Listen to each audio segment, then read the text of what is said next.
Alright, here we go. Continuing on with these videos, these classic covers. All my classic covers from the books that I have, which I think are my top 10 classic covers. What I think are classics. Some of them might be real classics, but hey, it's up to you. And the closer we get to our time period, the more varied and difficult I think it'll be for people to pick out what is considered classic. So that'll be fun to see if other people's ideas. I forgot to pick out my top 3 from last time. So I'll just show them here from 1970 through 1974. And I had, just love that cover. Cocaine. I can't help but love this one. And that one. So those are my top 3. I might do like a Royal Rumble or something like with the top 3 from each 5-year period. That would be brutal. All right, so let's start on 1975. What was going on? Microsoft was formed. Jaws came out. Oh yeah, this fine comic. What a great cover. Jim Starlin. Let's see. 1975. Oh man, yeah. Boom. If that's not a classic cover, I don't know what is. This was tough for me to say this was a classic cover, you know, but it is so darn good. Gil Kane, you know, it is a key book, and I don't think you need to be a key book to be a classic cover, but it's just really cool. The only downside is Wolverine not being on there, but hey, maybe it'd be different. 19, so yeah, okay. You know, usually I show some albums with this, but I don't have too many from this time period. Probably because it was mostly disco or whatnot. 76, Apple came. Rocky movie came out. Taxi Driver. So yeah, there's a lot of crime. It was big in America. 76, Neil Adams. I just love that cover. I don't have much DC or Neil Adams DC, which I would love to get more of his stuff, but this is one of the few I have. Love.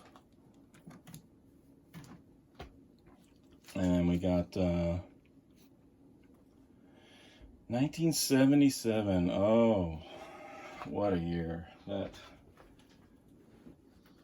one of my favorite years because this movie came out. Star Wars. And I do have a 99 center I got from 77. Look at that thing. I don't know what the hell happened there, but the record's fine. So I was like, yep, take that for $1 any day of the week.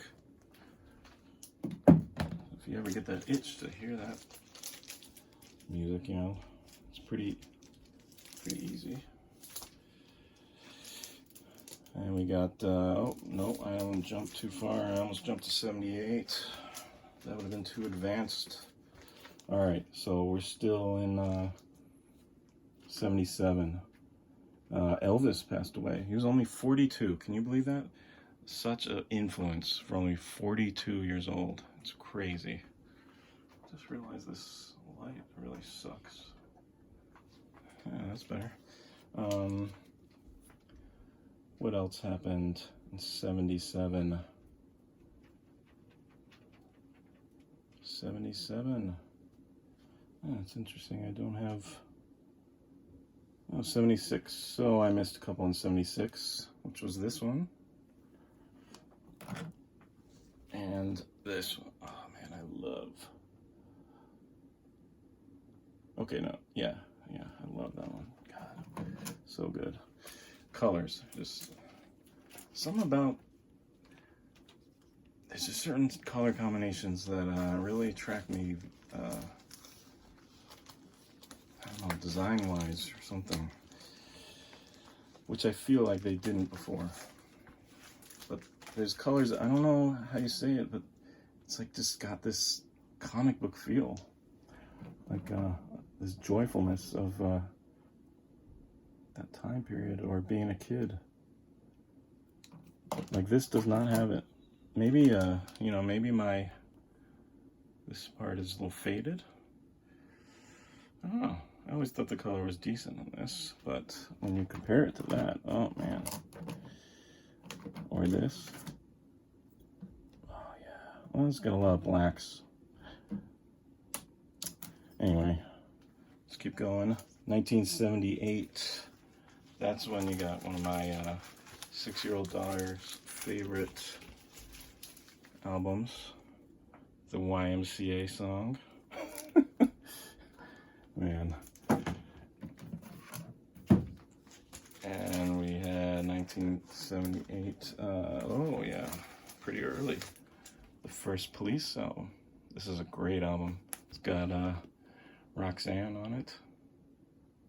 Some other hits. Great album.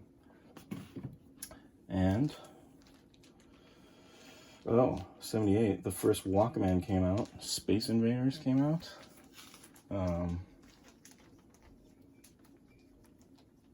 It's like I'm losing it with the comics here though, because this is 77. I just love that cover, Ramita, and this one, love it. Dave Cockrum. And then 79, the Alien movie came out. I believe this is 79. Great soundtrack, and I loved that movie. I remember as a kid. I remember having this as a kid, this album, and I remember looking at this great fold out. That is a classic Superman, so cool. And then I don't know if this one has it. This is in my childhood. Oh yeah, it's still got it. I remember looking at all these as a kid. You know, at this point, you're still no VCR, at least not for me. I think it was very soon after this VCRs came out. But yeah, you had to kind of wait till it was on TV to see something again. I think stayed in theaters more longer than before, and then also they would re-release stuff sometimes. And then 1979, oh, you know, they first started making direct comics. So up until this date, everything was considered newsstand. It was tough picking out these books. There were a lot of contenders. And I just love that Jack Kirby one. One of his last years that he worked at Marvel. Came back after DC. So let's take a look at the prices from, what do we got? Yeah, so 1979, I wait 1 year and then I take a look at the price guide. This is what you get in 1980. This is a great issue, actually. It's got a really good section about timely early Marvel comics. It's a great one. It's worth reading just for that. So what did they think was the most popular, or what was the most valuable? What did they think of these books in 1980, huh? Let's see what they picked for number one. Or not 1980, sorry, well, it was in 1980, yeah. Number one they picked, it was a tie for the most valuable. Can you guess? Yep, you were right. Boom, those two. $9. $9. So X-Men was probably getting hot. And then, what else do we have? So these are $9. Get get you one of those. And then we had some $3 books.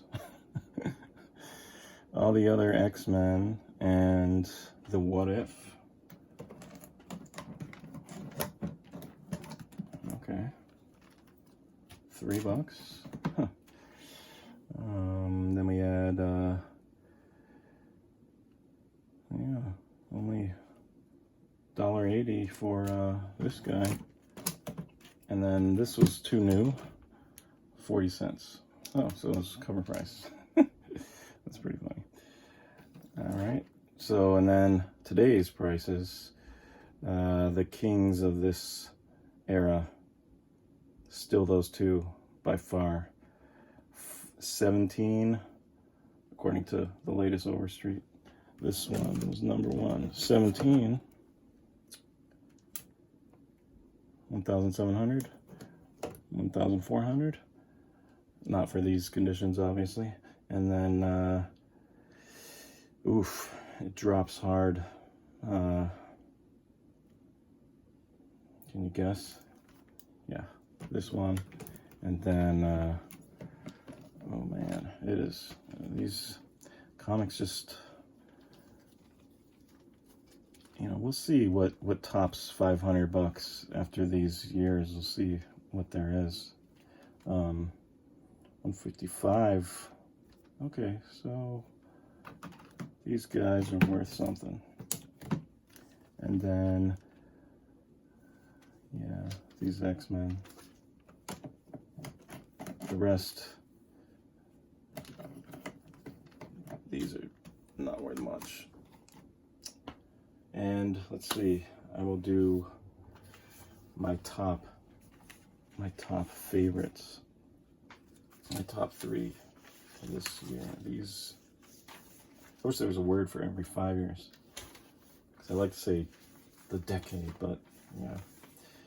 I'm just curious what the most expensive books were. Yeah, looks like I was missing a few that aren't on here, but yeah, the big ones represented.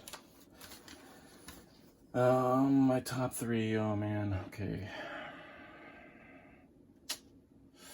Boy, okay, I think I have to take this out. I'll take this out. I like this, but I gotta take it out. Boy, this is tough. This is great, but not in my top 3.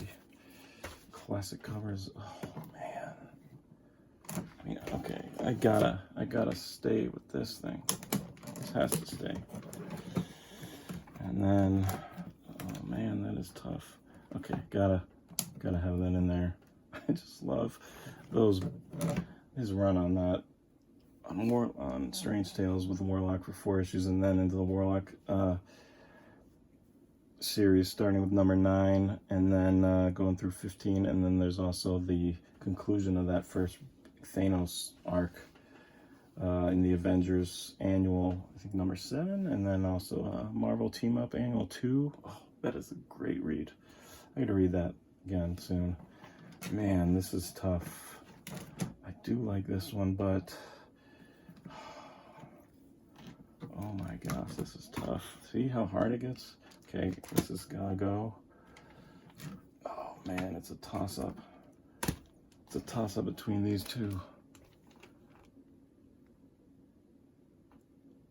Oh man. It's more classic. Just gotta go with that. Alright. See you next time when I do 80 through 84.